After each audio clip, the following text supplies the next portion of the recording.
ZP, here we go. Here we are again, back in North America. Well, virtually anyway, I suppose. For the same matchup, like I mentioned earlier, we did before. It's the San Francisco Shock versus the Vancouver Titans. And the thing is that San Francisco actually has a good amount to play here for, because they play Toronto tomorrow, I believe, or later in this weekend anyway. And so getting a 3-0 here today is pretty important because they still have that chance to take that third spot in the West region overall and avoid the play-ins. That's a pretty big deal. Yeah, it is, and I think the Shock are in this weird situation where because their tournament performance this year hasn't been very good, people just go, oh, the Shock, they're not a good team anymore. But then you actually look at the overall league standings and it's like, wait, the Shock have a lot to play for. They're one of the very top teams in the league by record, and you think about it, there's plenty of cases throughout sports in general where, yeah, a team might not look the best in the regular season, but you finish with a decent enough record, you go into the postseason, and you surprise people and remind them that, hey, we're actually a really good team.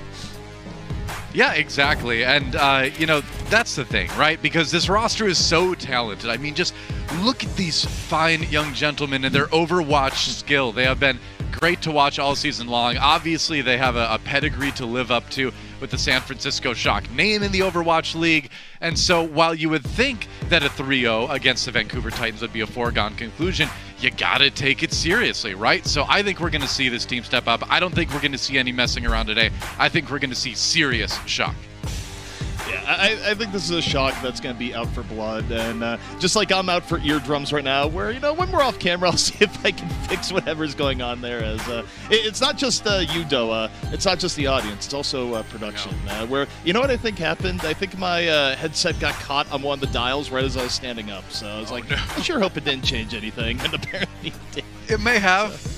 It may have just changed something. Who knows? But we'll figure it out. Don't worry. But yeah, I'm excited because we've got this matchup right, and we've got the Vancouver Titans. They got their first win. They are no longer winless. Only 2 teams remain with that illustrious designation.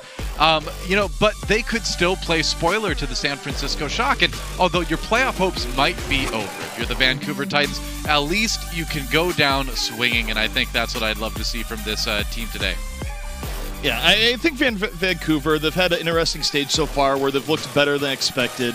I think that this matchup is probably a little bit unfair to expect them to come out and, have a huge performance. But hey, I mean, it's also a situation where all the pressure is on the Shock, no pressure is on Vancouver, and, that's a sort of situation where a team that's seen as an underdog can have a little bit of an advantage. So we'll see if Vancouver has the most of it and, most importantly, has a little bit of fun. Yeah, we'll find out. I mean, it is going to be a fun match either way. I wonder if San Francisco is like, all right, well, we already got like the world first speed record against Vancouver Titans or any team really in the Overwatch League. I wonder if we can beat that record today. That thought has got to be going through their heads a little bit. But I think Vancouver has legitimately improved a little bit over the course of the season. I don't think we're going to see things be quite as easy as they were back in the June joust, but you never know. Like I said, ZP and you and I have a habit of casting some of the quicker beatdowns of the Overwatch League this season. A lot of those involving the LA Valiant, but we like to come over to NA for these matches too, I guess. Well, let's go to Oasis, our control map, and see what happens as hopefully you can get your sound thing fixed, because I will literally be deaf by the end of this map if that doesn't happen.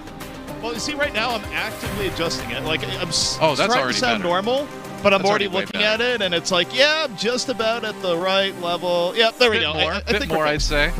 All right, all right. It's still a little bit loud. No, I think we're good. A little bit. We're good. Okay, well, there we go. Esports in action, ladies and gentlemen. This is the beauty of remote casting. It's time to start our series here. San Francisco Shock versus the Vancouver Titans, of course, starting things off on City Center here in Oasis. And we will see. We will see what sort of fight Vancouver has brought for the Shock here. Now, the Shock don't have a win rate above 50% on any of the first 4 maps in the series. Yeah, sure.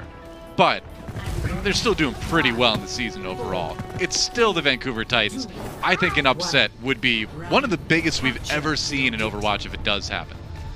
Yeah, I think this is one of those things where you look at it and you go, wait, maybe all the rumors and tales about the Shock not being as good this season are true, because I don't know. They still have a really good record, but then it's like you lost to a team that's been struggling all season long, only had 1 win. So, Shock, we'll see if they can live up to the dominance here in Vancouver. Let's see if they have something to do here right now. Look at the Shock. Shock for now. Yeah. Not doing anything too crazy. Just kind of walking at Vancouver, where Vancouver more under pressure to make something happen with the dive. I mean, hey, when you play a composition like the Shock are, you can just kind of walk towards the team slowly, stay as that cohesive unit, stay behind the shields, give you know, your DPS a chance to shoot a bit, and there it is, a kill already on a Delvin, so it's a good start for Shock. Yeah, Hans just immediately flicks, grabs him immediately, and yeah, 2 down already. And the Shock don't even have to do anything crazy here, though. When you get 2 early pickoffs, it's just you secure what you have, you make sure no one gets picked off in the process, and just really smart play from the Shock, built off that early pick. Yep, absolutely. And so Vancouver already on the back foot going forward here. And it's going to be tough if you're playing things like the Sombra Tracer sometimes to get back in onto this, right? Obviously, Sombra can flank and find hacks here and there. A hack on the Reinhardt is pretty huge. But you've got so much to stop those damaged players in their tracks in terms of the flashbang, things like that. So I think if Shock just keeps rotating here as a unit, they should be pretty good. Yeah, Shock kind of dropped the window a little bit early there. I mean, it does force Vancouver to take a wider path, but all in all, still 31% here in City Center. And, you know, Vancouver, to a degree, they are kind of waiting for EMP here. Transcends up, and Narrow takes out Dalton early. And wait, what? No. Vancouver's investing here down 1. This is highly questionable. No one on Shock was even low. I don't know what opportunity Rule saw there, but it does not pan out, Doa. Yeah, Fried Wiener down as well. Fire does get the kill on the Nero, but it's looking pretty rough for the Titans overall. And, you know, that is, you know, you get those situations, right, where the team call is to go in, you lose someone immediately at the start, you try to make something out of it. Maybe they still can. With kills coming out for Vancouver now, looks like they might be able to flip it after all. That was weird. Long after the Transcendence was over, when Shock had a huge advantage, Ons just goes a little bit far out, gets picked by Chongsik, and the fight turns. And, you know, it doesn't have a lot to do with the Transcendence, but the Shock give away that one almost for free in Vancouver. Now at the shot. Yeah. And, hey, you got the percentage going. You can't really ask for too much more, right? They've got the rally to sort of sustain themselves. They will have the self-destruct fairly soon, too. But you know what? Shock has a lot of tools as well coming into this one. It's going to be a little bit tricky, and we are very close, if not in one-fight territory, for Shock to close out this round. Shock, they don't have to do too much here. I mean, now that they've played the rally, they do have to be a little bit more aggressive and looking for targets. But Vancouver, they see the rally, they count the rally of their own. So Vancouver's going to wait a moment, head on in, a little bit of rally band. Smurf, though, dropping the shatter. Puts the ball to the ground, he's going to get it, the bomb to the back, and that's 2 easy picks. Hans, though, falling to the back. Pride actually getting 2 with Linkser in the follow-through. Vancouver still might hold this point. Yeah, Fried Wiener trying to keep it alive, and Linkser helping out a little bit as well. Looking for that remet kill. Tons of fun. No, doesn't quite get it. Oh, doesn't get back in the mech at all. Choyobin finds the kill there. This has been a scrappy point number 1 for both of these teams. Shock's still on the verge of taking it. Maybe if Nero can find a good pulse bomb, they can secure it. Looks like they have anyway. So it's all about the cleanup now for Shock. It's all about finishing the objective now and maybe finding a couple picks around the outside to make sure that Vancouver never gets a 6v6. Yeah, the weird thing about that is that, you know, Vancouver, they actually could have blown the Transcendence there and when the fight was more even, because Fried had done a great job of, you know, bringing it back to a winnable fight, but, you know, Vancouver, they decided to save for what could be the final fight here. Linkser in on the side, very close to EMP. Needs to drop this EMP before a Pulse Bomb pick comes out. Vancouver engaging fast here is of maximum importance. Roof drops Transcendence, Pulse Bomb in from there, though, strikes Fire out of the fight early. Linkser drops EMP, but it's after 2 already dead. Well, the Dragon Strike comes through, doesn't really connect with anybody, and it looks like it's going to be a round win for Shock. As soon as they can finish off Linkser here, he's going to go ahead and teleport away. That should be it. San Francisco Shock secure the first point here on Oasis. Yeah, and, you know, there were flashes of brilliance from Vancouver there where it not so much in terms of ult economy, where the ult economy was a little bit shaky, but just, you know, you mentioned the idea of scrappy fights where Vancouver was able to mechanically get some good picks, turn fights in ways that they probably shouldn't have been turned, but all in all, not enough to win the round. Yep, that's right. So, you know, Vancouver, you know, we'll see what they can do here on our second round, but it's looking a little bit grim already. How much do you think that was a compositional mismatch too? Because I just feel like what the Titans were trying to use just weren't able to break through against Shock's kind of hardpoint composition. Yeah, I mean, I think with what Vancouver was running, it was really reliant on Linkser getting big hacks and like quick EMPs. I don't think it was a huge mismatch per se, but Shock definitely had the neutral game advantage throughout the entirety of that, which put way more pressure on Vancouver to have clean engages. Sure enough, well, Shock able to take the high ground early here as they drop down as a point unlocks. A couple hacks come through, and it looks like that might be something Titans can capitalize on. Yeah, early pick on the Twilight. However, Fried gets caught, can't get away. And Smurf just walks him on a reset, goes, I'm going to walk forward, I'm going to shoot this gun a lot. Odds is going to clean up the scraps. And Vancouver quickly losing point A after what could have been a promising beginning. Yeah, it's a bold move to name yourself Smurf in the esports landscape, but you know, if you're always smurfing like that, it fits. Yep. He's been that in the Overwatch League for a long time, where very few people can say they're smurfing at the OWL level, but Smurf's one of them, then. Right here, right place, right time, just gets a walk forward, hold down left click, and let it fly. Yep. And just walking the wood chipper there. San Francisco Shock hoping Nero's Pulse Bomb lets them keep the point going. That kill on a roll certainly does help. Yeah, I mean, you get the Zen that early. Again, Shock get to take it easy, get to flex their neutral advantage here, given that, you know, they don't have a Sombra. Let Ons look for pickoffs, and, you know, Nero can just relax. Doesn't have to use the Pulse Bomb until Vancouver's back up to a full 6. Yeah, exactly. Kind of wait for that push to start to coalesce, no pun intended, and then find a flank to throw the Pulse Bomb into. All right, high noon activated. Dalton gets caught by it. Oh, no. Oh, poor Titans. They never had a chance in this one. Yeah, Dalton's been priority number 1 for the Shock DPS, it seems. Take down Dalton and go. We'll wait for Linkser or anyone else on the team to beat us. And, you know, thus far, with Dalton getting neutralized, it's been rough for Vancouver. Now, potentially heading into their final fight. Yeah, I mean, Shock, too, they didn't really need to use a whole lot to repel that last attack. And it is starting to look like, unless Vancouver can really get something going here, it's going to be a quick 2-0 for the Shock here on Oasis, at least. We'll find out. Oh, no. Ons gets 2 to start things off. That is not what you want to see if you're a Vancouver fan. Yeah, I think that was both window and supercharger, so Ons just had power upon power there and quickly flexed it upon Vancouver, and, you know, kind of ends the fight before it truly begins. Vancouver, though, you take a look, they have a huge amount of ults. The question is, can they get decent engage here? Chongsik is going to get an overtime, so this is still a winnable fight coming up for Vancouver. Yeah, it's possible. EMP comes out. Oh, okay, that's a good start anyway, but no, they don't even get to the point. Oh my, and San Francisco Shock able to take the first map of the series in short order. I'm not keeping track of the timer, ZP. I know some people out are doing that out there, but that's got to be pretty close to what we saw back in the June Joust. Yeah, that was fast, and a lot of it just comes down to the neutral game where, you know, the Shock were winning fights off poke before the full engage came in. Ons was just wild in terms of accuracy and early pickoffs, and yeah, I mean, Vancouver just was constantly on the back foot. True enough. All right, well, a quick 2-0 on Oasis. Shock on the board. Don't go anywhere, though. We got another map coming up real quick here on the Overwatch League.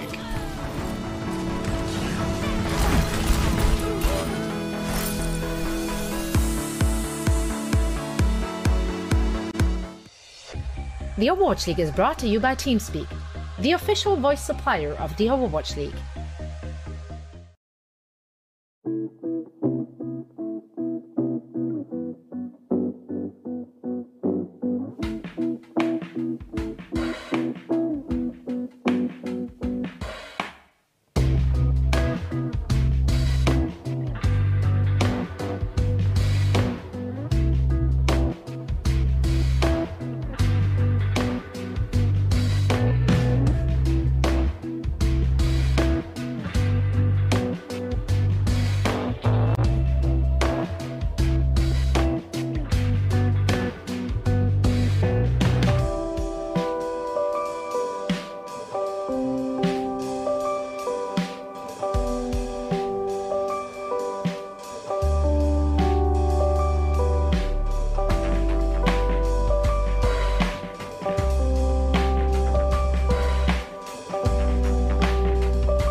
Welcome back, everybody, to the Overwatch League. Doa and ZP here. ZP shouldn't sound like a drive-through speaker anymore, so I think we're good here. But what's not so good is, unfortunately for Vancouver, they got rocked in the first map of the day. We'll see if they can pick it up, but San Francisco certainly looks like they came to play, don't they, ZP?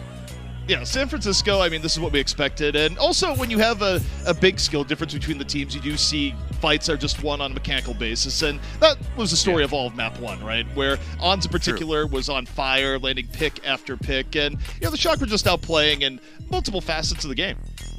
Yeah, we do see some subs as well. Super subbing in at the main tank role for Smurf, and Teru subbing in for Linkser at damage. So some swaps here and there as we go to our next map, which will be our assault map. It's going to be Volskaya Industries, and it remains to be seen if Vancouver can summon the strength today to try to come back and at least, make San Francisco work for it a little bit. Didn't really seem to be the case in map number 1, but you never know. I think for Vancouver, their best hope of victory here is that they have to hope that Super's acumen on whatever hero he plays, might end up being Reinhardt here, is about the same level as acumen in Jump King that he was playing last night, where I did a little bit of research, and let me tell you, the man was failing jump after jump, and if his pins look as bad as jumping last night, Vancouver actually could be in for a good time. So he was more like Jump Duke or something like that, some lower level of the aristocracy of jumping. I understand.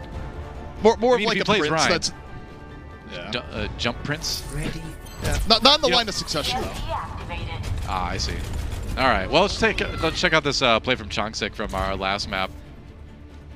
Oh, he just couldn't get to the point. I was wondering about that. Yeah, because we caught it from the side room at the end of this map, that last map, and wondered kind of how the Titans managed to not get there in time. And Chongsik apparently trying, but 1 millisecond or so too late.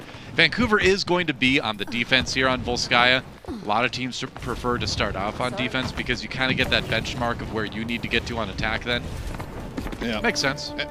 And the benchmark after this for Vancouver might be go really fast, continue to hold W, because Shock, their team, that they definitely set quick times when they're on pace. And Ons right now, just going, does anyone dare challenge for a quick pick?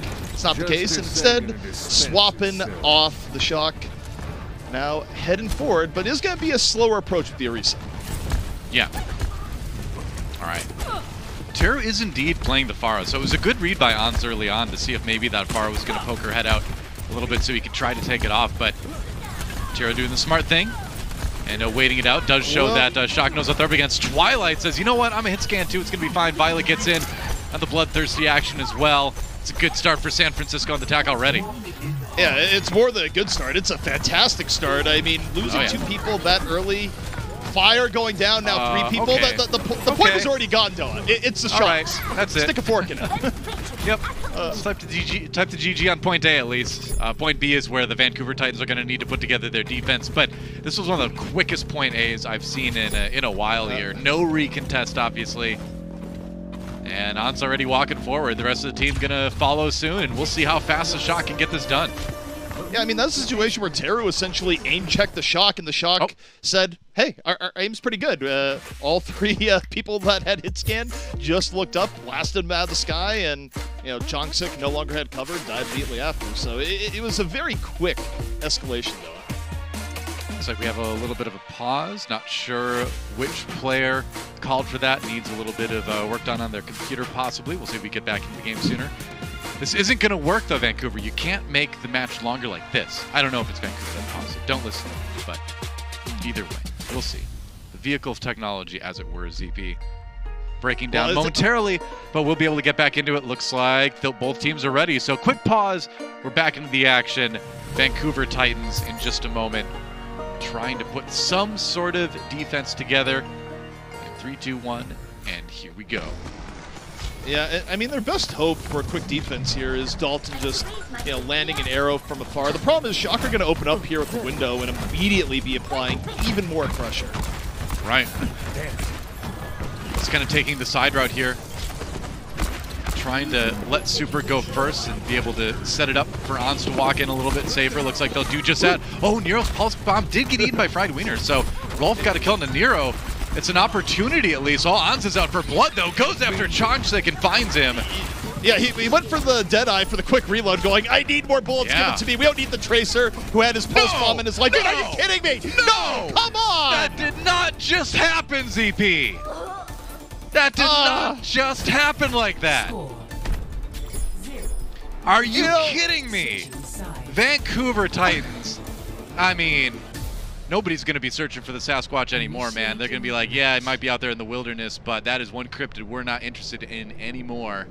I'm sorry, but that was a sad defense from the Titans.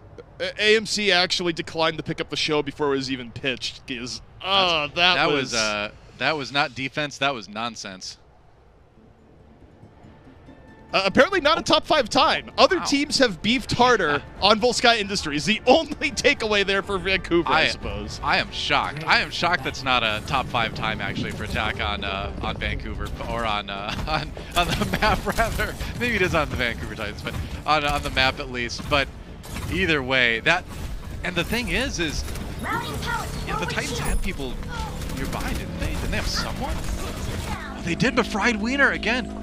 Oh, just couldn't get their Choyobin with the body block. Whoa! All right, nice moves from Choyobin, but still, that is about as rough as it gets for the Titans. The thing I'll say, even though you have good body blocking going on to help enable that, there should be multiple layers of redundancy to touch a point. It should just be relying on one person while multiple people are still up, which is the real problem with that. It looked like a rough fight for the Titans, right? But it didn't look like an immediate, round-ending fight, did it? But got to shake it off. Goldfish brain, as Baby Bay used to say, right? If you're a pro player, you got to forget that last round, focus on what's in front of you. And Vancouver Titans on the attack, they got to get it done. Yeah, I also like the Widow pick coming out here from Ons, where Teru already had a tendency to aim check in the last round. Aim checking a Widow can be pretty deadly. Widow, pretty hard to get value of nowadays. It's a lot weaker in terms of HP and escape, but if you land shots like Ons just did there, Della, guess what? It can still be very effective. Although, as I say that, Chonsik hunted down Ons, and there's no mercy here for the Shock. He's dead for a while. He's probably coming back in on something else. Yeah, I mean, Rolf is going to get back there a little bit quicker. Ons did not swap yet, walking back now. So, but Titans really not pushing in until right now to capitalize on it. Not sure if they're really going to be able to take advantage of the number situation as they might have otherwise. I need to wait for Rolf, though, I suppose. They've waited a long time. Widow's actually going to have sight lines back in just a moment. Yeah. I mean, going for the aim check in over the top. For the most part, staying out the window. 2 HP down. Ons back into the fray. Yeah, that's a very brave move from Teru to try to stare in through the window there a little bit. I mean, yeah, you're above it at quite a steep angle, but you can still shoot through that. And Shock able to get a pretty solid defense. No ticks taken yet by the Vancouver Titans. Yeah, you take a look at this here. I mean, a lot of it, when you run a Fire Mercy, you're hoping that the Far can take over the game. You want a situation like Naga had, right, where you're not really running into any hard counters and you're really good at the Pharah and just take over a fight, but that's not what you get when you go up against the Shock, especially with the Widow in the back line there. The Widow walls are out right now, and it's just forcing Vancouver to wait and wait. Absolutely. Or not wait to die. Looking for picks, but he gets picked instead. Yeah. Well, did not wait the requisite time for a better pick. Chonsik falling the Violet, and You know, Doa, time gets away from us all here as it's only a minute 40 left for Vancouver to make something happen. That is very true, ZP. The time is ticking away for the Vancouver Titans to try to make something happen here on point A, but we've reached the moment where even if they do take point A, their time will be severely limited on point B, excuse me, with a 5:10 on the clock for the San Francisco Shock. I don't know how you do it if you're the Titans. I mean, 1 point at a time, one fight at a time.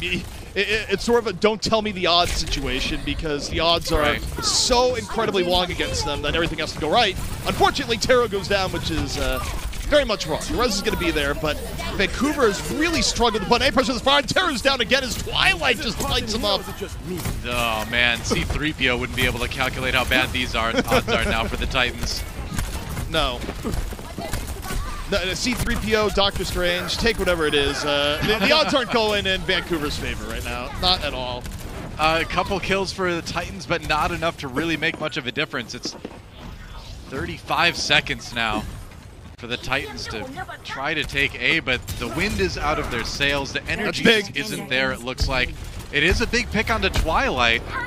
Maybe we spoke too soon. Yeah, they're going to go for a Nano Barrage here in all likelihood, where you look at Taro. Sure.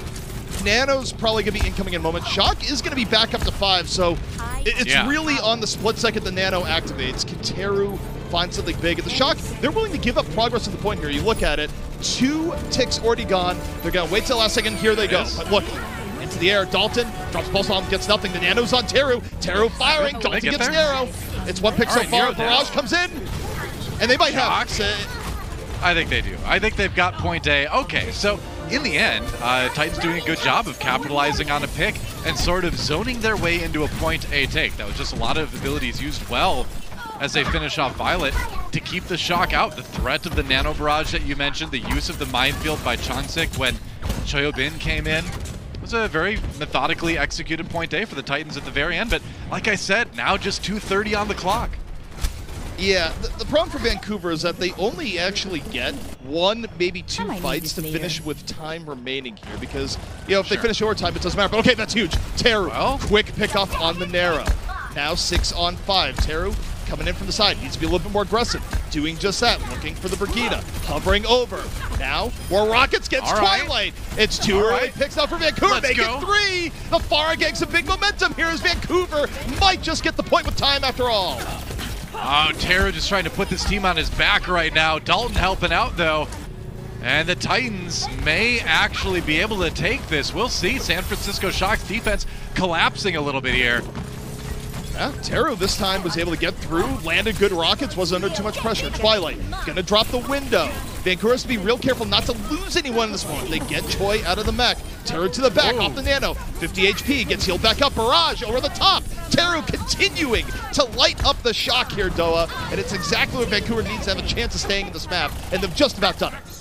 I mean, Shock just can't seem to handle the Pharah right now from Teru. And Dalton on the side kind of doing a good job of capitalizing on all the chaos that Teru's producing. They're on the verge of actually capturing with time remaining. Teru under heavy pressure from the Shock, especially on the hit scan end. Has to back out for a moment. Dalton meanwhile on the ground, taking well advantage. On's out of the fight. Dalton continuing to move forward. Immortality field gone. The kill feed filling with blue. Pride gets demexed, but still not too big of a deal. Vancouver keeping on the pressure. Shock, though, trying to drain the clock here, Doa. They've done a really good job of it, and now we're under a minute. Vancouver needs to clean out this last little bit. They're almost there, but not quite yet. Yeah, the strategy has been good for Shock to just send people on, just stagger as much as they can. Say, you know what, we acknowledge you're probably going to take this point, but we are going to make sure that you do it with as little time remaining as possible. And man, this is one of the best staggers I've seen in a long time, actually. This would be unreal if Shock was able to bring the clock all the way down to 0. It's becoming more and more likely. They got more people on to point. They might even outright win the fight the way this is going. Oh, Deadeye gets 2. Oh boy, Doa, that's probably it. Vancouver so close, yet so far. This is a nightmare. Vancouver Titans had 2 minutes where they were less than a tick away from taking the point. But the San Francisco Shock staggered masterfully. They held. Can they finish it? We're into overtime. Overtime's in progress, but it might be a very short time. Doa Rule picked up by Nair in the back. On's back in his happy spot on top. Fried out of the fight. And that is going to be it. The Shock go up 2-0 here in the series off a relentless defense here on point B. Wow, and that is backbreaking for the Vancouver Titans to come so close to continuing it. You could see the frustration, but credit to Shock for holding on. I was not expecting them to be able to prevent the Vancouver Titans from capturing, but just a really, really great stagger and then a good last fight. Yeah, and you know, I feel bad for Teru here, where Teru's just like, surely we got this. Can't ask much more for Farah on that sequence of plays, but the Shock, they managed to keep it in contest long enough for that turnaround to happen. And now Vancouver looking for the reverse sweep here, Doe, if they want to make anything else happen here in the Countdown Cup. True enough. We're going to take a quick break, and when we come back, we'll see if San Francisco can seal the deal with a 3-0 or if the Titans bring it back. Don't go anywhere. Overwatch League returns right after this.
Hey everyone, welcome back. This season we want to celebrate you, the best of us, by hearing directly from you on what you love about the Overwatch League. Share your highlights and favorite moments of the season for a chance to win a trip to the 2021 Grand Finals in LA on September 25th. To find out more and enter the I Love Overwatch League contest, visit blizzard.wishpond.com/grand finals. Seems like a good idea, doesn't it, CP?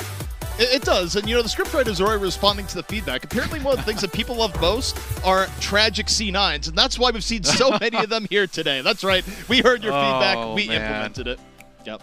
Oh man, like, you know, I think everyone was expecting a 3-0 coming into this one, but it is painful to see. I especially feel bad for Teru in our last map, who honestly played so well on the Pharah, but, you know, the team just didn't have it in them. We do have some subs though. Glister subbing in for Ons and Linkser. It's called Liver for some reason. Linkser subbing in for Teru. And so we'll see what happens on the third map here. I really thought you were about to say Libero. I'm like, wait, he's back? The legend? Oh man, if only. Libero was one of my favorite players. He still is one of my favorite players of all time. I miss that guy. Literally the Swiss Army knife of Overwatch. Supposedly he's turned into a crypto baron or something, though. So apparently he's doing great. Nice. He's the Swiss Army knife of just everything, apparently. Yeah, just a big brain nerd out there conquering the world. Yeah. But yeah, on to the match itself here. You take a look. We got some subs in here where, you know, I think Ons is so incredibly good. I always sort of wonder, is it worth subbing him out? But Glister also really strong player. And for the Shock, I mean, this is a key time to sort of experiment and try out different things if you're going to, because you're up 2-0, and sure, you know, so far the difference has been pretty profound. Yeah, it doesn't seem like, and I mean, if you just look at Shock's roster, I don't think there's really anyone they could sub in and make themselves significantly weaker against the Vancouver Titans in their current state. And it's, you know, we're saying a lot of rough things about the Vancouver Titans, but, you know, what can you do? You got to call it like you see it, right? And, you know, as much as we wish success for these players, when it comes down to game time, you got to perform, right? Yep, and you know, for Vancouver, it's disappointing because there was kind of that thought where they got their first win going, wait, you know, has Vancouver, you know, put together for a little bit of a run towards the end of the season. You know, some people wondering, like, hey, could they even make Countdown Cup? What a story that would be. And, you know, unfortunately for Vancouver, they've sort of regressed to the mean here. They are up against some very tough competition, especially today in the show. Sure. Yeah, absolutely. We're going to Kings Row. It's going to be our next map and possibly our last map in the series, as the Shock have looked very dominant thus far. You know, the one thing I really like looking at the Shock is that I feel like the Shock are, you know, people, again, they underrate them a bit this season simply because, like, hey, also, something might just happened. Doa, so take the wheel for a second. Yeah, will do. Drive-through ZP just got back for a moment, apparently. San Francisco Shock getting set up on the attack here against the Vancouver Titans. And we'll see how quickly they can get the job done. 5 minutes and 10 seconds in the time bank on Volskaya. That's mind-blowingly fast. I'm still shocked that wasn't even a top 5 time. But they're going to try to set another record here on Kings Row, no doubt about it. Glister loading up on the Pharah, possibly. Twilight on the Mercy. We'll see if they stick with it. It's certainly a point where you can run that. That said... So the point I was about to get to is that the Shock are very adaptive right now, where a lot of teams will run into something like a Pharah and go, wait, what do we do? Teams like the Fusion even have that issue at times. The Shock, they have a deep enough roster that they have a good answer to really any meta that comes down the pipe where, yeah, they haven't been the best tournament team this year, but still a team you really have to watch out for. For sure, yeah. Here's the attack for the Shock, approaching methodically. Didn't end up being the Pharah. Okay, Violet does get the pick on the Dalton, getting bloodthirsty on the Zenyatta. I always love to see it. Zenyatta kills are the best kills in Overwatch, and that's going to be a 6v5 that the Shock can capitalize on now. Well, you know what? They're just trying to pander to you, Doa. They realized you were cast in this game and said, we want to give Doa a show. But the problem here is that this isn't even much of a team fight, right? Is that you get the early pickoff, and Vancouver's already such a hole that... Oh, my goodness, EP! What's going on? Well, it's a lot of cleanup, Doa, and it wasn't in question. The early pickoff from Violet, I mean, that's all you had to say there, because Vancouver lost a lot of their opportunity to make anything happen. It makes your McCree in particular a really easy target to isolate once a Tracer is out of the fight that early. I appreciate production going to lengths to actually give us the replay of the Zenyatta kill. It was a big pick. It started off everything great for Shock, so I appreciate that on a personal level. Thank you. Well, Vancouver now setting up once more. Shock looking to set yet another speed record, if possible. Rolling forward, and it's going to be Glister. Open up the Dragon Strike, built up real fast back at point A, nearly eats Rolf alive. The Immortality kill, do I think saving Rolf? It was a good halt. It was a good attempt here. Linkser comes in from behind. Oh, gets a flashbang, manages to take out Glister. Good flank here, but he might go down real quick. He does. Yeah, I mean, he pays the price for it. It's a 1-for-1, and the Shock still can win this. Drops the pulse bomb as narrow, gets another 2, and it's a scrappy fight. It's a bit bloody, but all the while, you see the payload moving forward. The Shock are still okay with this trade. The problem is, of course, they're a bit light on healing right now, so Nero has to find his own healing, goes back to the pub. The Shock will back out just a little bit, but double support ults online as they come back in. You know, there's not a lot of reasons to go to your local pub for health purposes, but you know, Overwatch, once in a while it's okay.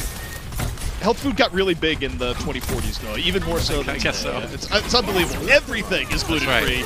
But, you know, it's not free of bullets from Bap, the window coming out early. Dalton in the back, looking for the pulse bomb. Still looking for any opportunity. Deadeye connects with Linkser, pulse bomb in from Dalton. Just damage onto the tanks. Is it going to be enough? Fried takes down Twilight, and yeah, Vancouver looking like they're going to hold. Yeah, a good hold so far from the Titans here. They do force San Francisco back a little bit. Choyabin trying to duck and weave his way to success, but ended up working out. So the Titans with a decent hold here. Yeah, Shock stymied a little bit, but they are coming back with some pretty serious ultimates. And whoa, you don't peek the Zen. You don't peek the Zenyatta when you're out of the mech. Come on, Chance. Come on, Fried Wiener. You know better than that.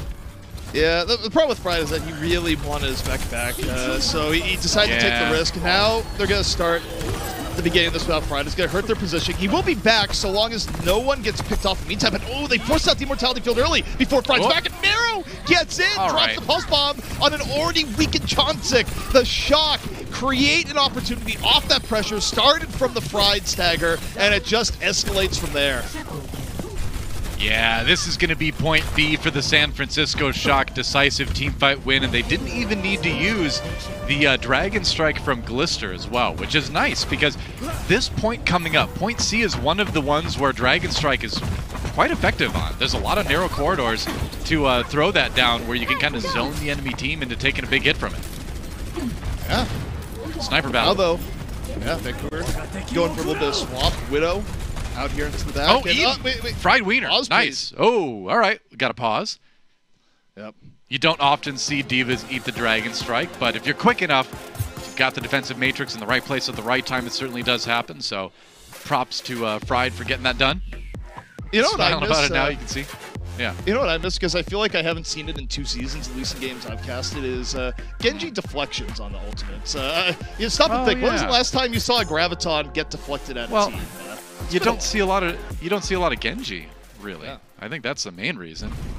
We see a bit here and there, but he's just not as popular as he used to be, for sure. These are some very quick pauses and unpauses. So technical issues resolving as quick as they crop up, apparently. Dalton, though, pulse bomb. Good to go. Gets the stick. Nice stick from Dalton to start off the defense right for the Vancouver Titans. But that said, Superman just to pick one up, and now Nero joining as well. Dalton trying to finish off on the tanks, but he just can't get quite enough damage into the mech to do it. Violet comes up and says, you know what? It's time. It's time for me to show that I can win these 1v1s. And he does it. It's stall time now for Vancouver. This is not going to be great. Already, they lose the Widow immediately as she peeks back out. I don't think they have a comp, really, the stall for long. They drop the Supercharger, but there's no one really to back it up. But hey, drop the Transcendence just in case. You're not going to need it next round. Why not? Yeah. And we swap over. That's a quick time, though. A real quick time. You know those underground Transcendences, man, that's just like the disco ball. That's the party at the end. That's what that's for. San Francisco Shock, 318 in the time bank, as you can see. And so pretty solid attack. Decent defense by the Titans in the middle there towards the end of point B, but that was about it. Underworld. That doesn't sound like a very fun amusement park. No, I don't think it is. Well, you take a look here. It's entire Omnic dwelling down here. Like, that's why the entire premise of King's... It's very grimdark, though, because every time you complete the payload, you're essentially killing thousands of Omnics beneath King's Row. It's actually very messed up. So you know, the moral of the story is have a good defense, I guess. You know what that Omnic City reminds me of, though, is the layout for Blackrock Spire in World of Warcraft. True. Or Blackrock Mountain, rather. Yeah. No, I actually see it. It's very similar. I like the things going across, kind of like the chains, right? The platforms in the middle. Yeah. Lava at the bottom. Well, you know what that means? We just need to add a priest into Overwatch that can mind control people and throw them into the lava. Just complete the experience, as everyone recently found out again in Classic WoW a year or two back. That's true. If you go to retail, you can just life grip your friends right at the edge, and then hopefully they walk off, right? Yeah. Hopefully. That is the hope. But Doa, we're swapping rounds here. It's going to be Vancouver on the attack. And if they want to keep the series alive, well, they got to go fast. Indeed they do. They are blue. They need to summon the power of the Hedgehog that shares the color with that to be able to make it to later innings here. Flank from Changsik. Linkser actually swaps over to the Hangzhou. Okay. Yeah, Linkser going to be looking for picks. And, Hangzhou v. Hangzhou battles can be pretty volatile, even if there's a team gap. There's always that potential for one arrow to change everything. You always have to play very methodical against a Hangzhou. Yeah, very true. You'll see how much respect the shot give the Linkser. Oh, no. Oh, as I say that, 2 already down. I mean, that was just a nice little dive by Choyobin to get that done, and then Twilight finishing off some kills there, and Shock holding easily. They do lose Glister. They don't have a res for him. He's going to have to take the long way back. Wonder if he might see a swap. Nero, though, trying to chase Dalton down, and he does just that. Yep, Nero also no fear in going after Linkser, where it's always tricky as a tracer, where, no matter how good you are, you always have that risk of Hangzhou just landing the arrow up close, and, there's no mercy the res or otherwise, but Nero goes, yeah, I'm going to take it. I have faith I can win it, and he does. Why not? Vancouver Titans trying to loop around the side for their setup here. Changsik, gets it with a flashbang. Oh, no. Changsik just got completely isolated. His escape route was not an escape route when everyone in the Shock decided to close the door. And that's already 2 down for Vancouver. Nero might drop the pulse bomb to pile on here, but, the Shock just chilling right now. Don't need to, really. Yeah. I mean, that's the thing. You've got this narrow choke on King's Row, so things like the Pulse Bomb are a major premium if the Diva defense matrix is down, and top Tracer players like Nero are going to be watching for that cooldown and knowing when to throw the Pulse Bomb in. Linkser now going even higher risk, even higher reward onto the Widow. It's going to be way less shield pressure, but more chance for that one magical pick. The Shock will get dropped down. Twilight drops the window. Twilight looking for it. Nero, meanwhile, punishes Changsik. It doesn't matter if he's on Ball or Orisa. Either way, he's target number 1. And that's the front line for Vancouver gone as Linkser just struggling to find anything right now, Doa. I mean, it was a great setup, right? You put the wall down when you drop down like Shock does. Here's a little bit more cleanup here. And when the wall is down, that's going to force your team back. They do lose super, so a little bit tricky now for Shock on the next defense. But as you get forced back from the wall, that gives opportunities for your Tracer to come in and throw those pulse bombs, usually unopposed. So just a good execution from Shock on the defense. Now they got to hold until their main tank gets back. Also, this is a really big window for Linkser because the Shock, if they want to counter poke, they don't have a shield to hide behind. It's where Widow will, get brief opportunities for big pickoffs. But so far, Linkser just getting damaged. No headshots to be found just yet. And here we go, self-destruct for Choi. Gonna lead the Shock back onto the point. Changsik down first again. The tank focus fire, unreal for the Shock. And now Transcendence out for Vancouver. Oh, that 1 feels minute so left bad. to go, and they're committing, but Linkser gets 1 pick. Still winnable now for Vancouver. Rule firing here from the hotel. Takes down from Glister. Linkser, though, gets another. Linkser with 2 picks so far. Vancouver still the opportunity. Yeah, but a Widowmaker can't take the point on her own. They're already staggering the Diva a little bit. Glister does go down. Nice uppercut from Fried there. And so San Francisco, it's a little bit trickier hold. They need to give a little bit of space, but man, I can tell you from experience, nothing feels worse as a Zenyatta player than hitting your Transcendence right after your main tank dies. That is the worst feeling in the world. Yeah, it's not ideal, whether it be casual or pro play. Pulse Bomb eaten by Choi. Not the flashiest eat, but hey, it counts. Nero, meanwhile, finds Rolf, and Nero on a rampage towards the end. Good, solid, reliable Tracer play coming in from Nero, and with 10 seconds left, that could be all she wrote here. Vancouver, maybe an emergency touch Doa, but they might not even get that. It's going to be tough to even get in there. We'll see if they can do it. No, can't quite, and that is the series, ZB. San Francisco Shock with the 3-0 victory over the Vancouver Titans. I think a lot of us saw it coming. Some hoped that we might see a bit of a closer series, but it was not to be. The Shock, again, we talked about the fact that they were going to play this one seriously. There were a couple subs here and there, but overall I think really tight play from the Shock, and you need that if you want to do your best to secure that top 3 spot in the West and avoid the play-ins at the end of the season, which is the mission right now for the San Francisco Shock, and this will get them there. Yeah, I mean, for the Shock.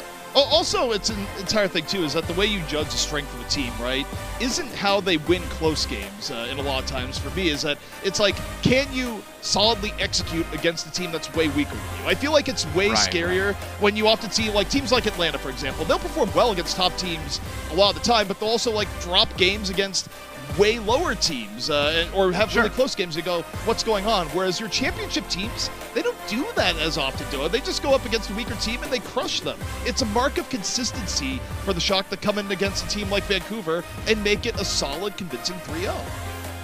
Yep, that's right. And, you know, you and I have been talking about a little bit. You like to say that the Shock have not quite entered their playoff zone yet, right? Where it's like, you know that the Shock are going to get to a point where they're going to turn it on and they're going to try to be those contenders again to win it all, right?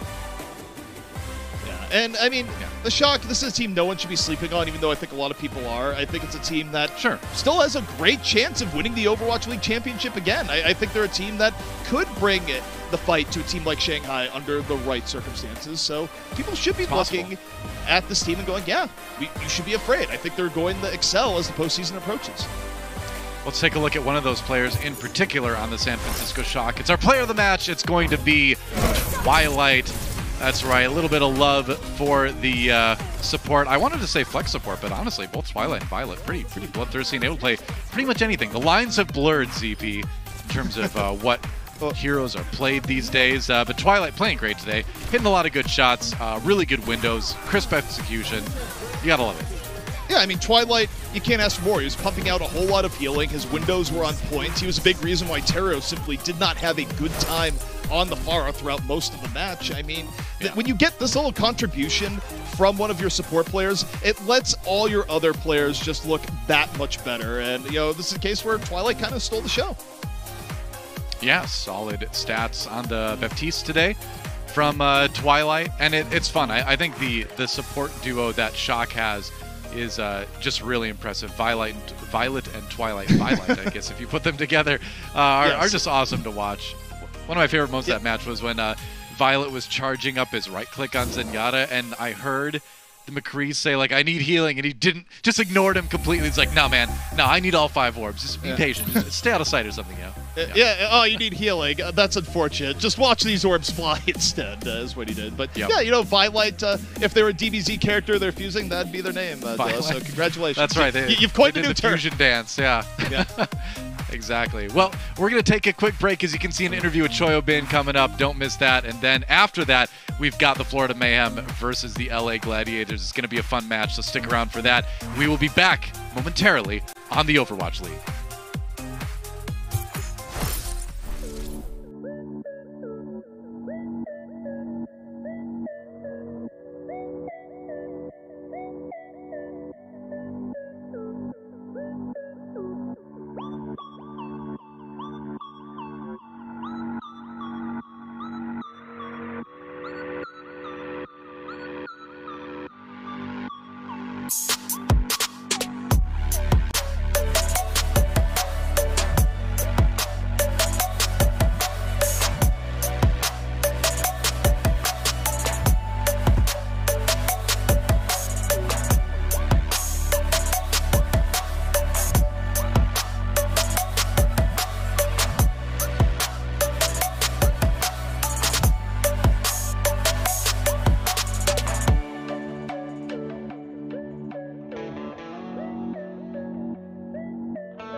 All right, welcome to Game Break, everybody. We're joined now by Choyobin from San Francisco Shock. Choyobin, congratulations on the win today. You were saying that you wanted to try this in English. So can you tell me how you feel right now in English?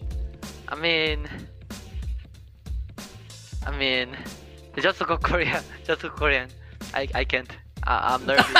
Are you nervous? So just go Korean? Alright. Well, Yeah. 네. 방금 영어를 좀 하시고 싶다고 하셔서 했는데 괜찮습니다. 다음에 해보도록 하고요. We're gonna do this this time for this time around. We'll just do it in. You'll talk in Korean. I'll do it in English. 이번에는 그러면은 한국말로 하고 제가 통역을 하는 걸로 하겠습니다. 다음에는 그러면 한번 해보죠. Next time we have a chance, we'll try this in full English. Okay, Choi?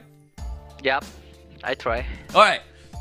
Okay, you will try, and I believe in you. All right, so my first question for you, Choyobin, is, with today's win, your Countdown Cup hopes stay alive, and every point matters for you guys at this point. With the end of season seeding on the line as well, how important is it for the Shock to go to Hawaii? 지금 현 상황에서 보면 지금 이제 카운트다운 컵이 좀 센쇼에게 굉장히 중요한 토너먼트가 된 것 같아요. 왜냐면 지금 한 포인트 한 포인트 지금 굉장히 어떻게 보면은 한 포인트마다 어떻게 보면 프로로 곧바로 진출할 수 있는 시즌 프로로 갈 수 있는 기회가 열리기 때문에 그것 때문에 초예빈 선수가 보시기에는 이번 카운트다운 컵 토너먼트 하와이로 가시는 게 좀 얼만큼의 중요성이 있나요? 사실 지금까지의 하와이 가는 그 프롭도 엄청 중요하긴 했지만 또 이제 마지막 이제 프로이기도 하고 그리고 저희 점수도 굉장히 중요하기 때문에 정말 열심히 준비하고 있고 이번 프로를 위해서 그래서 좀 많이 중요하게 생각하고 있는 것 같습니다. Okay. Honestly, every tournament throughout the whole season and every opportunity to go to Hawaii was very important. But because we're sort of going into the end of the season, and because of the playoffs implication of this, going to Hawaii for the Countdown Cup is very important, and because of that, we're preparing a lot, and I think we're just going to give it our best for the remainder of the matches that we have. Talking about the matches that you guys have, your last match actually is for the regular season is tomorrow, and that is up against the Toronto Defiant, who have been looking, in my honest opinion, very good in the Countdown Cup because they have a 3-0 record. What are your thoughts? Your personal thoughts and opinions about the Toronto Defiants. 방금 이제 한 경기 한 경기 다 중요하고 좀 최대한 열심히 준비를 한다고 하셨는데 이번 센쇼의 마지막 정규 시즌 경기가 될 상대가 바로 토론토 디파이언트인데 제 개인적으로 생각으로 지금 토론토가 굉장히 좋은 모습을 보이고 있는 것 같아요. 지금 3승 무패로 지금 이제 카운트다운 컵에서 굉장히 좋은 모습을 보여주고 있는데 초여빈 선수의 개인적인 생각으로 토론토는 지금 현 상황에서 카운트다운 컵에서 지금 어떤 팀인가요? 굉장히 잘하는 팀인가요? 저도 토론토 경기 봤는데 확실히 지금 잘하는 메타에 잘하는 팀인 것 같고 그래서 저희도 그에 맞춰서 좀 열심히 준비하고 있습니다. Alright, so I've actually been watching a lot of Toronto games, and my thought is that they are a really good team, and this meta right now is a really good meta for the Toronto Defiant. With that being said, by watching all the games, San Francisco Shock and I are doing our best to prepare for our final match, which is going to happen tomorrow. All right, Choi, thank you so much for the interview. You promised next interview we're going to do it fully in English, so I will see you next time. And again, congratulations on the win. 자, 이걸로 인터뷰를 마치도록 하겠고요. 초유민 선수 다음에 약속했습니다. 다음에는 100% 영어로 인터뷰를 하도록 하겠습니다. 준비하세요. Bye. All right, thank you so much. Let's head back to the desk. Thank you so much, Joy. Thanks a lot, Danny. Joy nervous is my new favorite thing, actually. That was rather adorable. But also, he keeps on baiting you into translating, even though he knows exactly what you're saying. Right. You can see, like he's already. I can see it in his eyes. Yeah. Exactly. Before I translate, like he's nodding, so I'm like, I know he understands me. But I think it's just a confidence thing where, like, I think, because he did say he wants to try the interview in English, but then it was like, we only had 5 seconds before the interview started, so I was like, let's do it. And he was like, oh, no, I can't. But next time, Choi. Next time. Also, no one's safe from Danny. It's true, actually. That is correct. Now, in other news, we lost Johnny. Where is Speaking of I Sage. wore a turtleneck to remember him. Yeah, there we go. That's the last time we've seen him, was right there. I think he's attending a friend's wedding, which chat will now just misconstrue as Johnny is getting married. So congratulations to our colleague. Sadly didn't invite us, but sometimes it'd be like that. I understand. Right. We did get to watch some magic unfold on the server as well, as the San Francisco Shock made a quick process out of that one. We don't like prolonged pain, and they cut it short. In fact, this was the third fastest match overall this season, if I'm correct. Oh, wow. Maybe I'm really? not, but I mean, prove me wrong.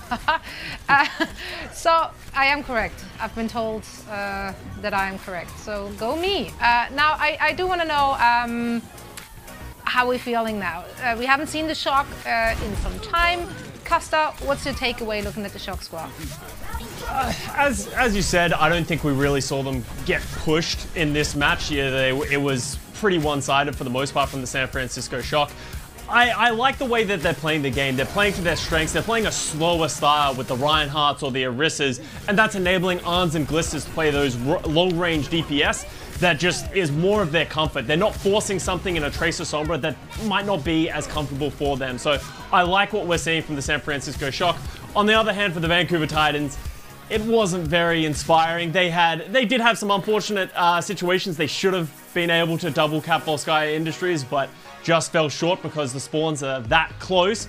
But if anything, it's going to make tomorrow interesting. We've got the Vancouver Titans. Yeah, I was going to say that. 3-0 Blast. London Spitfire, 3-0 Blast.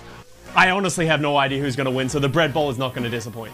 Danny, did this help you somehow watching Vancouver Titans? Did this help you with the predictions for tomorrow? Do you think that somehow gave you an answer?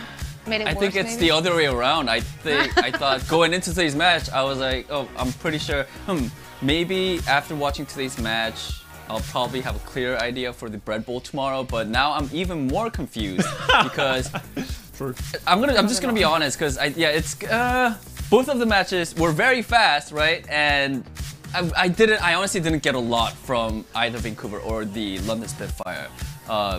Given that, of course, Vancouver had to go up against San Francisco Shock, but still, I thought Vancouver would sort of still put up a little bit of a fight, but at the end of the day, it was a very quick 3-0 for the San Francisco Shock.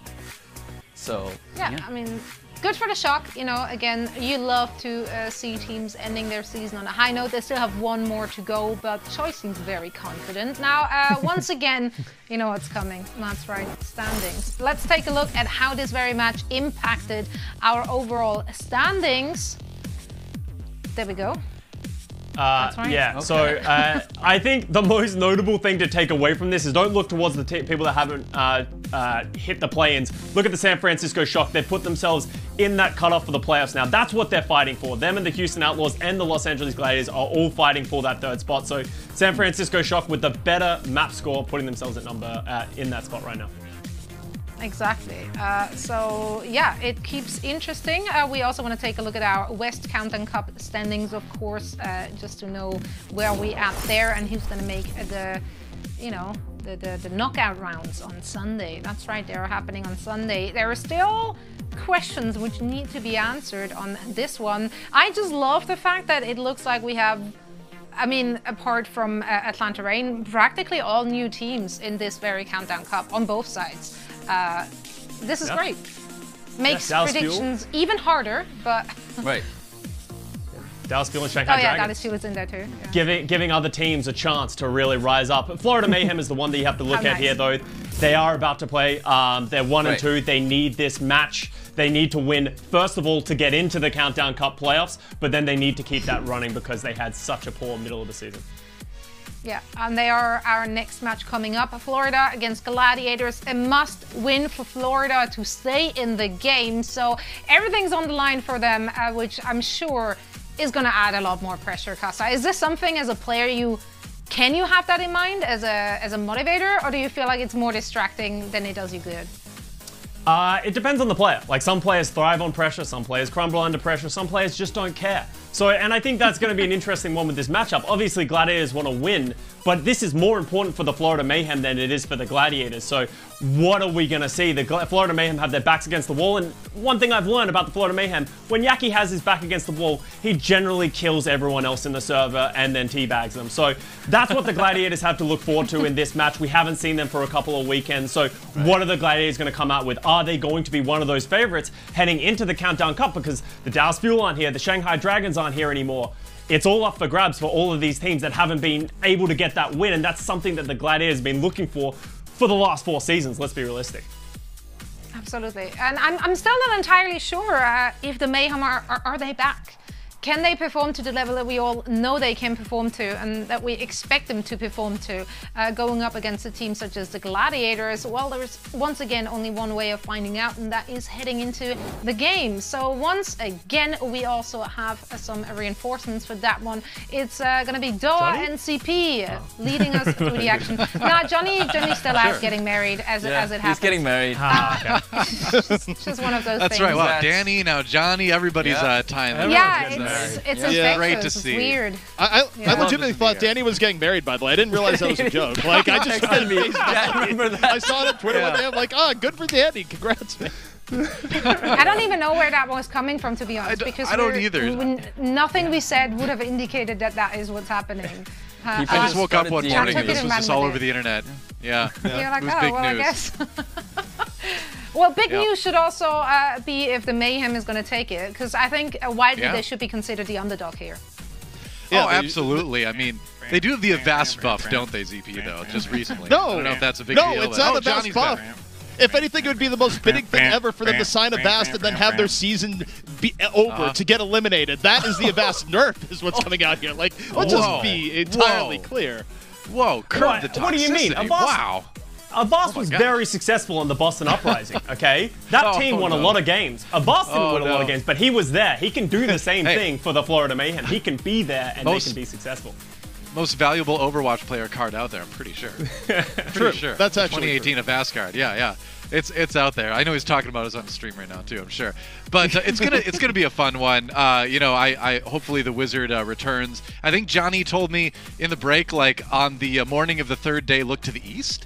And he would show up with some cavalry. I don't really know, what's going on with that. Maybe he just meant It is Friday the 13th, so there's magic in the air. Or murder, I'm not sure. One of them is happening. Usually murder, sometimes that was the last match. That was the last match. Not mutually exclusive.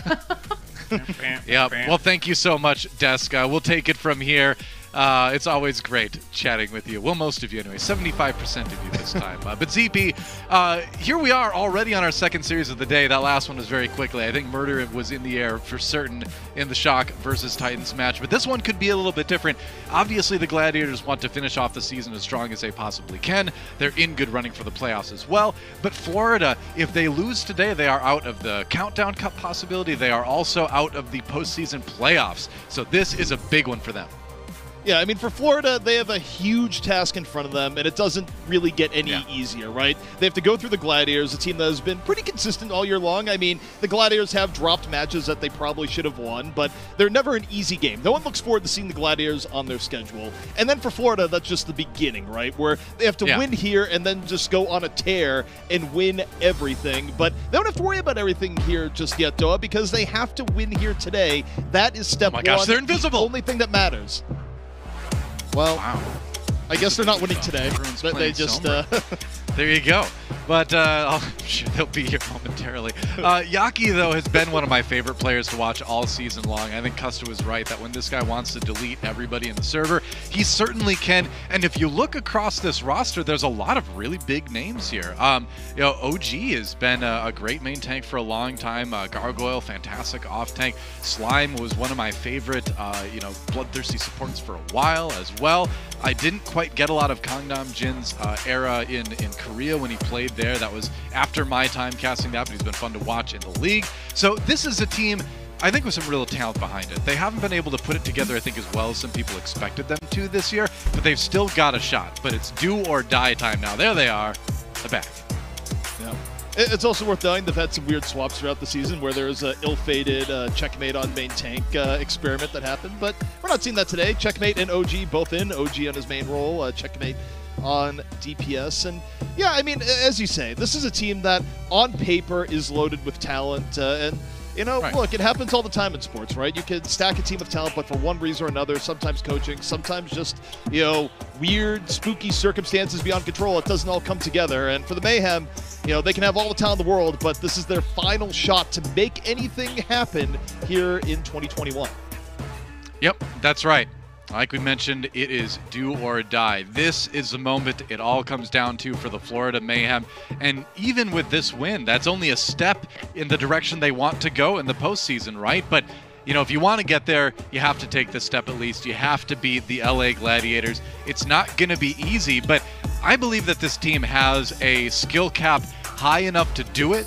I don't know if I necessarily believe they'll be able to do it today. I'm going to give it just a straight up 45-55. I'll give Gladiators a 55% chance to win this one. Florida 45. It's close though, in my mind.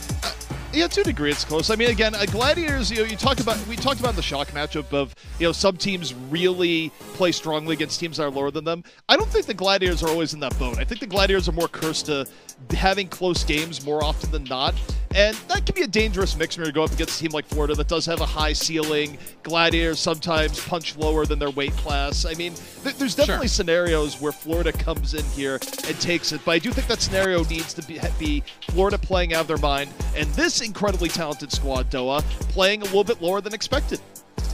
Yeah, I mean, the Gladiators have had some puzzling map losses and match losses over the course of the season, but I think the core is strong. I think the shield is, you know, perhaps impenetrable. It's a little bit impenetrable, perhaps, but I think they're going to be impenetrable today. We'll see how it pans out. But either way, you know they're going to come to play. I think this is going to be our closest series of the day. Quote me on that, ZP. I think this one could go the distance.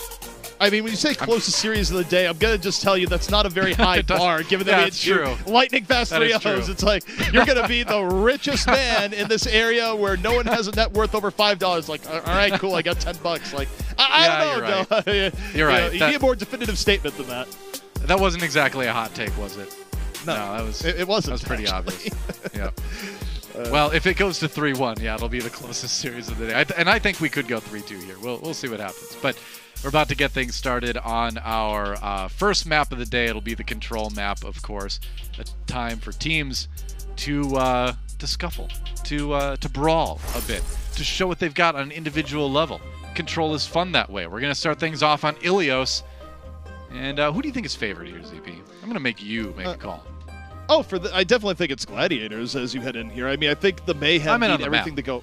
Oh, even on the map itself, I think that you know, you're running into a meta where, you know, your DPS can really take over and carry. You have incredible talent on hitscan heroes and Kevster. I mean, yeah, Yaki's really good, but, you know, Yaki is going to have to play out of his mind and then some, not just to match someone like Kevster, but also to, you know, bring the rest of Mayhem over the hump. I think that this is a very difficult map and series for the Mayhem. Yeah. You know, one thing to keep in mind, too, is the history of this match as well, because these teams did meet in the 2020 NA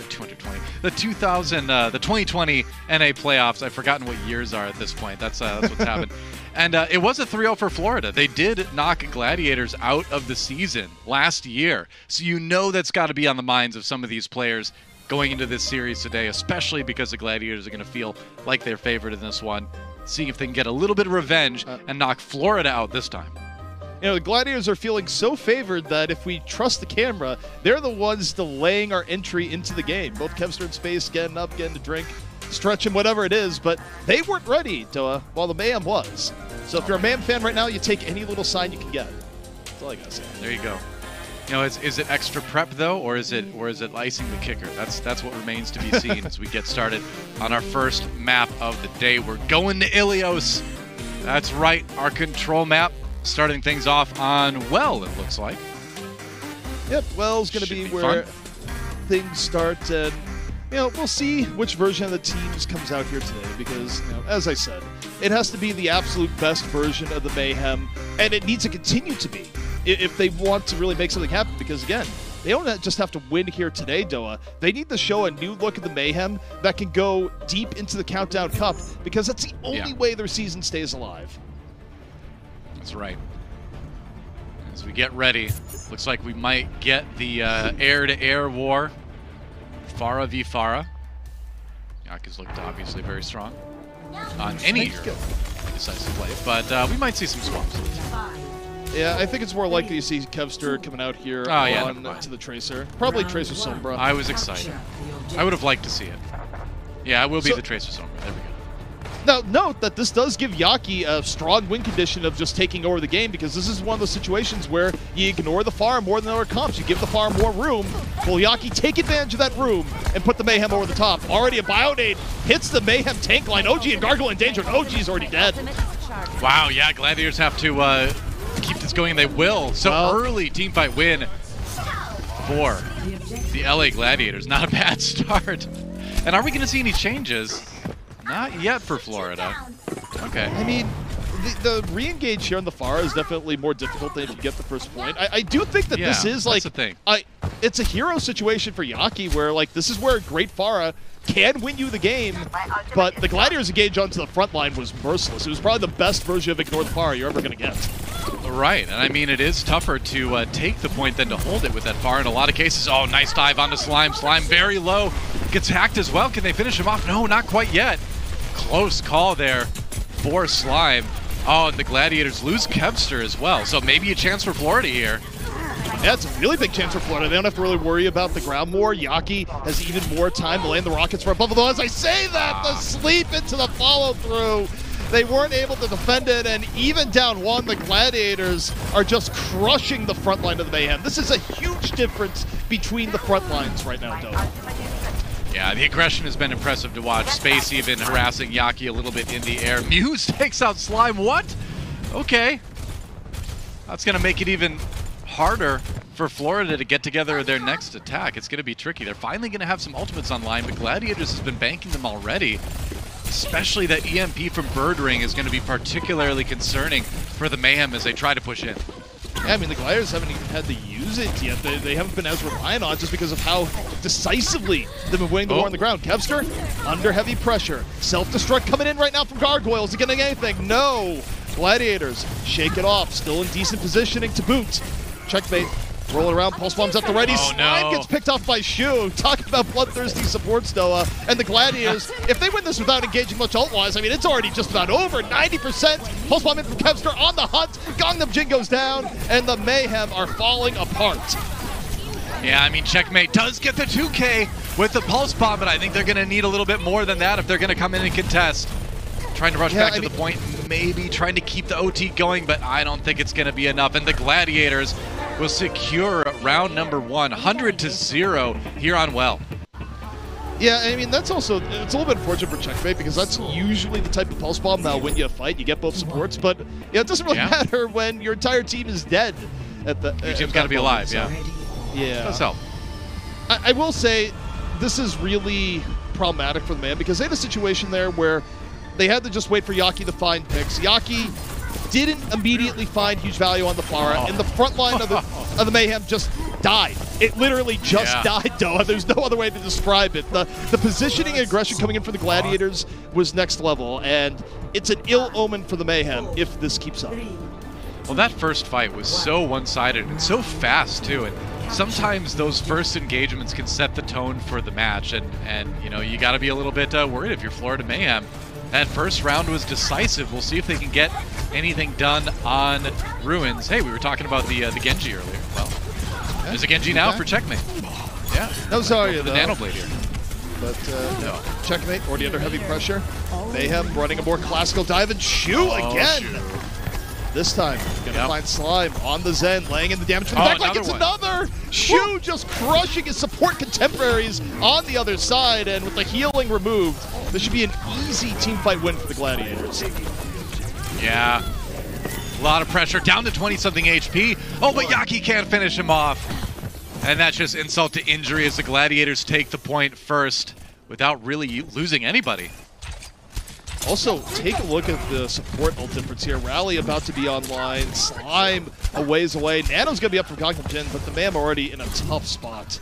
Yeah, for sure. Now the Gladiators going to have the tool to stretch this one out now. Yaki looking for what needs to be a very big pulse bomb. He's got to get angle. Got to get angle here and shoot. Oh, they take him out. Doesn't even need the pulse bomb. Huge. It's huge. But the Gladiators get kills instead. Yeah, also Space eating the bomb, and look, that was a great opening from Yaki, but it doesn't really matter when the rest of the fight just goes so poorly for the Mayhem. I mean, Yaki did his job, but the Gladiators did their job in the front line way more effectively, Doa. He did his job at the beginning with the kill on the shoot, but then the pulse bomb getting eaten kind of drains all the momentum you just built up with that support kill. So it's still looking rough for the Mayhem. They've got the nano boost, but they don't have the blade quite yet from Checkmate. Even if they get it, though, EMP waiting in the wings for Bird Ring, it is a slow blade for sure. Yeah, and I think the Gladiators have the tools to handle it too. It's nearly a meme standard of building, and here we go. EMP out from Bird Ring, the fall through onto Slime. Yu's just gonna casually creep over here to the side as the Gladiators get pick after pick. Checkmate finally has the blade. They'll have a nano blade, but I gotta tell you, Doa, it's not looking great where they need to take this fight, but I don't think it's gonna happen. OG was about as dead could be between the Pulse Bomb and the self-destruct. Uses Primal to try to create some space while his team kind of dropped. Didn't end up working out at all. Now Florida Mayhem, desperation mode as it's already one fight territory for the Gladiators. All they need to do is hold a little bit longer, but there's a lot of ults on the side of Florida's EP. They might be able to switch it back. It's all about Nano Blade here. And sure is. Look at Gangnam Jin. We're going to look at him until Nano comes in. Then look at Checkmate. Slices down Skewed. Doesn't care too much about the bash, but it's not the highest value Nano Blade. It's a kind of the, wait, where's the team Nano Blade? Looking around. Gets 2 pickoffs, but the Gladiators can actually re-engage. Well, maybe not as soon here. Space out of the fight, and Muse is about to fall. So you're still happy for the Gladiators. You'll take that to get Nano Blade off the table. I think you're fine with that. You see the reset. Oh, they lose Yaki at the end of that fight. I don't think it's going to matter a whole lot. Yaki should be able to get back in plenty of time. But yeah, the Gladiators, speaking of time, they have got a lot of it to use to try to build up a couple ultimates, get ready for a fight that's going to win them the round and the map. A little bit of harassment here from Muse, but is he going to go ahead? How far in is he going to go? Wow, minefield used. They're going in. Yeah, Kevstar chases down Checkmate real early. Checkmate got hacked, didn't have an escape route. Now the Gladiators up 1 off the minefield engage. Yaki, can he be the hero? Keep Mayhem in the map. It's going to be tough. Pulse bomb in by Kevstar. Gargoyle has a save. Pulse bomb in from Yaki. No, doesn't get anything. Yaki still rolling around the outside. Muse finds Gangnam Jin. Gladiators piling it up. The support line for Mayhem Doa is gone. And now Bird Ring, the EMP. This could be the finisher. Drops it over the top. OG about to bite the dust. And the Gladiators just about have done it. Yep, they just about have. OT ticking away, and the Gladiators just have a little bit more cleanup to do before they can claim this map. If they can take out Checkmate, there he goes. Should be about it. Can anyone from San Francisco get back in time? They try, but no dice. And LA Gladiators 2-0 here on Ilios to start that series. And I gotta say, looking pretty dominant doing it. Yeah, they did. And the Mayhem, you know, it's tough to look at that. There wasn't a lot of high bright points. They came in with the idea of, we'll run Pharah, maybe they'll ignore it, and, well, the Gladiators did ignore it, but their front line was something else entirely. They were just firing on all cylinders, Doa, and the Mayhem have to up their level of play tremendously if they want to save their 2021 season. Yeah, they certainly do. We'll see if they can summon the ability to do just that when we come back and tie up this series. Don't go anywhere. The Overwatch League returns right after this.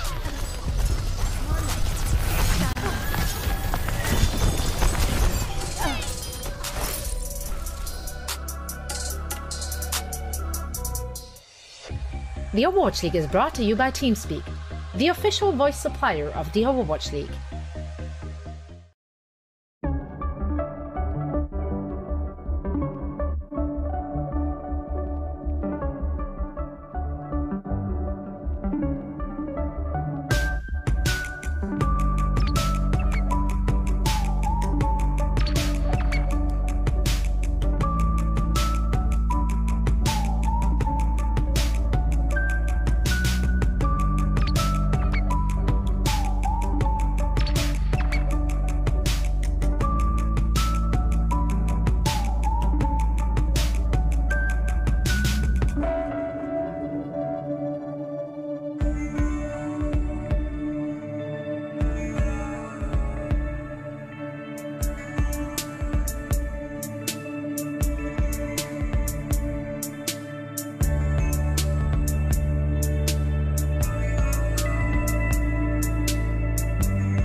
cannot describe this season of the Overwatch League.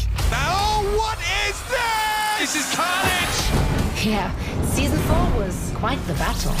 And as with every battle, there is only one victor. One MVP. Get ready. These are your 10 Overwatch League MVP finalists. Sparkle. Sparkle gets a comfortable 4K there. I love this guy. Lip. This is fantastic from Lip. Pelican. What a ridiculous clutch from Pelican. Lead. Lead comes to the rescue. This guy is something else. Hunbin. Harbin hasn't won for dinner. Fearless. Her shut us down. Fearless. Oh, get wrecked. Izayaki. Izayaki is popping off. What a ridiculous play. Prophet. Prophet finds 3. Shu. Shu. What a beast in the back line. Fleda. Maybe the madman can do it. And here we go. The Overwatch League has placed $50,000 on the line. The winner will be determined by you, the fans, along with the Overwatch League casters, teams, and the media. Use the hashtag OwlMVP on Twitter to tag your favorite player by their Twitter handle or in-game tag. You can also cast your vote by going to overwatchleague.com/MVP. Who will be your Overwatch League MVP and win the $50,000 prize? Answer the call and cast your vote today. Voting ends on August 26th. This is an absolute stomp.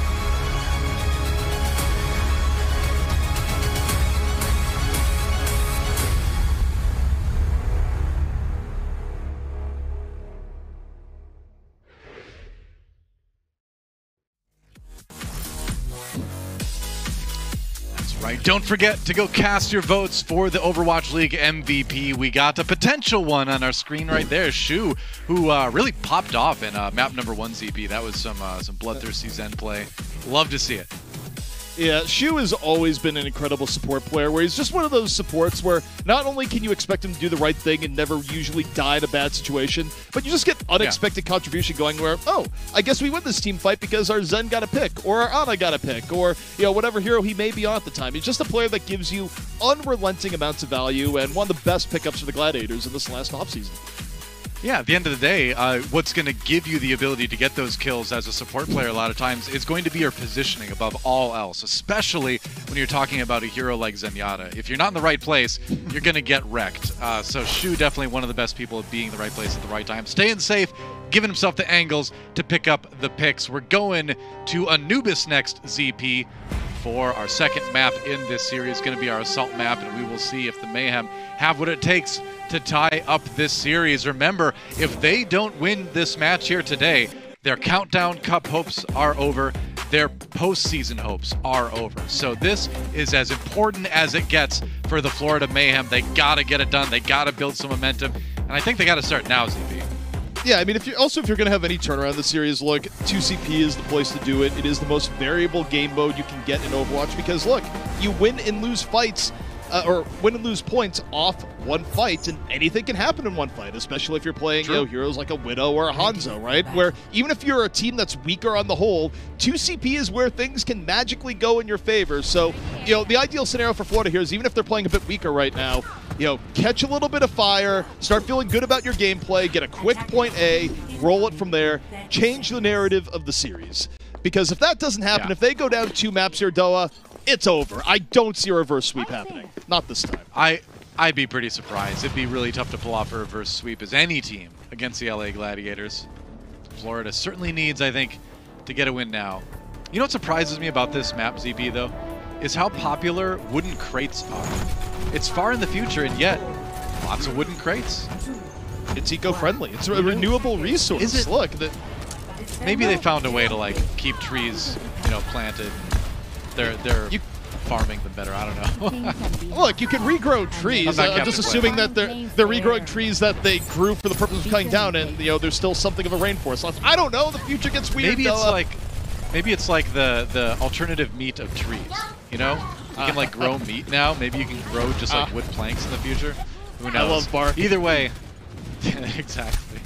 The Gladiators on the defense, trying to use this Pharah from Kevster to just put a lot of poke damage into the Mayhem as they try to approach the point, make it easier for the cleanup to happen, and it does as Shu gets a pick on the Yaki. We just talked about Shu being the Overwatch League MVP candidate. You can see why it is right there. Birdring has gone down, though, for the Gladiators. By the way, you mentioned positioning being a good part of playing support, whereas, you know, Shu doesn't mind getting his hands dirty, throwing himself into the thick of things, but...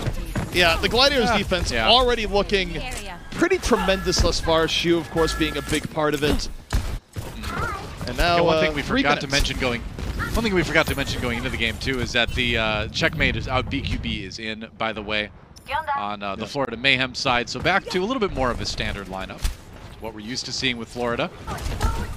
Yeah, that makes sense if you're going to run the Sombra. BQB has been the Sombra player for the Mayhem, but this has been a pretty slow EMP build thus far, a bit tortured, as Kevster has really done a great job of just locking the Mayhem down. I mean, the Mayhem, they're not going in. This is almost a Valiant-esque progress to the point.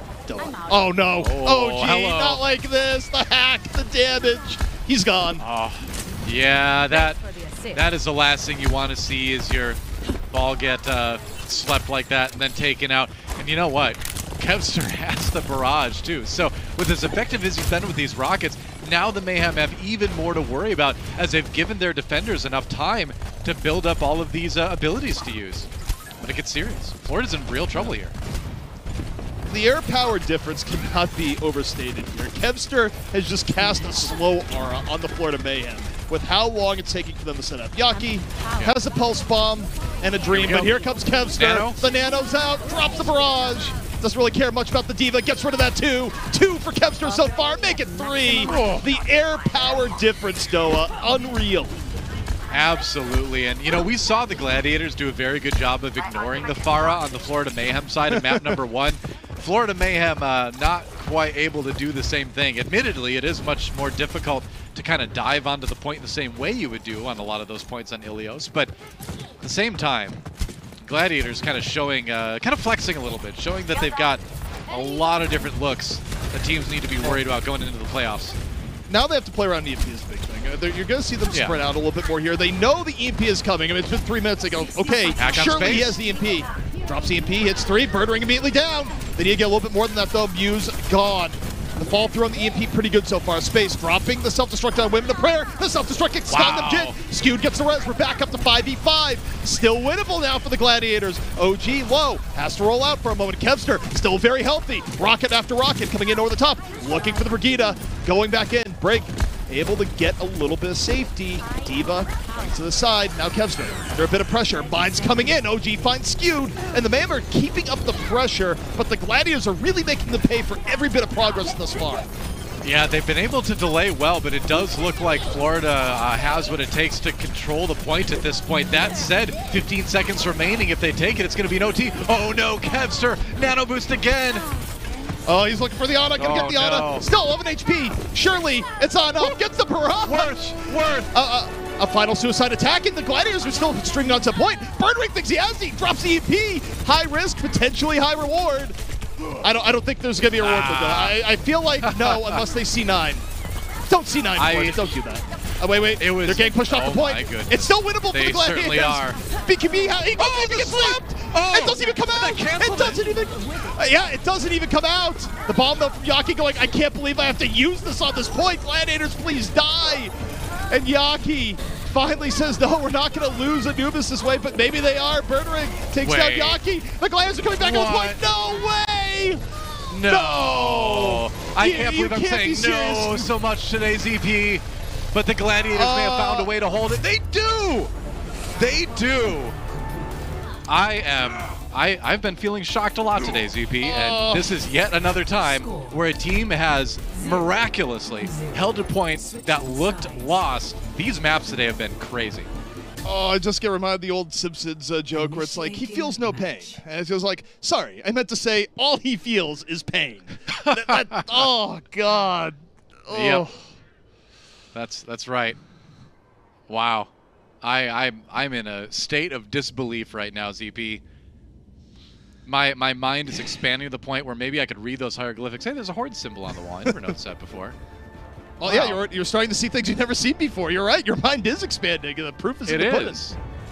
Who knew? Well, all right, Gladiators on the attack now, and they've got a real chance to end this map in short order. Let's take a look at a replay here. This was asleep on the MQ. Shu again. Yep, that's right. Wait for it. You're going to live. Lights out. Oh. I Right think it was after aimed the for Q was slime. pressed. I Might feel have like that been. was aimed for slime, and it was my big collateral Hey. damage, but hey, it still counts. You know what, ZP? Luck is the intersection of preparation and opportunity. And so we talk about what Shu does with positioning. He was in the spot to get a sleep dart like that unopposed, and even if he didn't, even if it was a little bit of fortuitous circumstance there, you know, he put himself in the position to take advantage of it. Well, Kevster's going Widow on the off chance that there was a Pharah on the other side, but there's not. You can play what you want to play, which is going to be Tracer Sombra. And they don't need much, Doa. They just need a little over a tick and a half. You know, not even a full 2 ticks, and that'll be the Gladiators up 2-0. The Mayhem, their season on the line. We'll see if they can have a monumental defense here, but ain't looking good.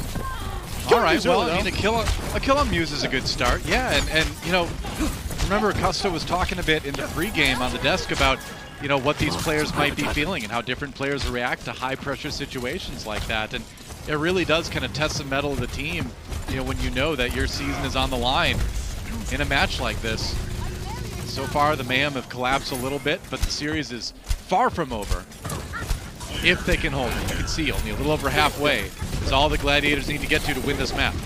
It would be a big momentum shift if the Mayhem had the fuller hold here, but again, they must play perfectly. OG, though, down early. That is not the definition of perfect play. Your front line is gone. Your back line's getting destroyed. Muse gets to walk forward.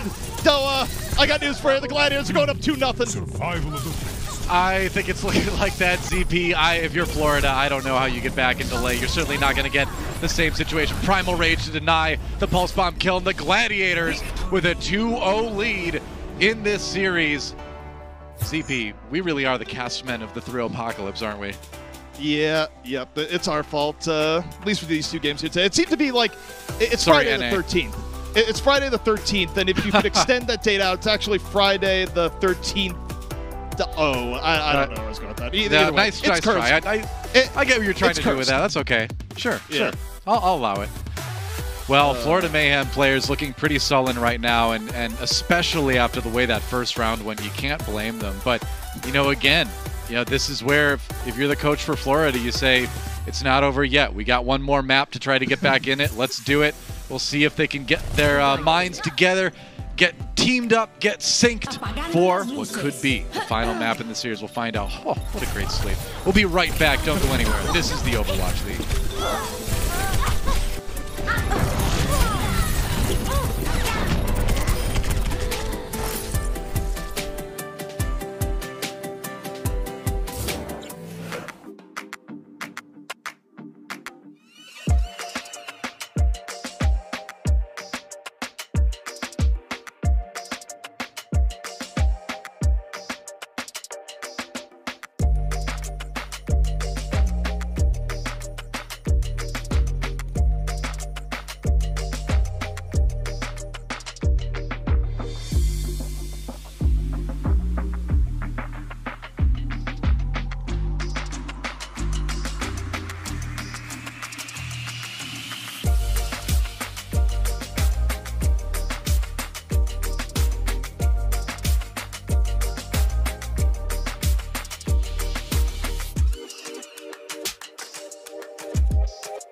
go.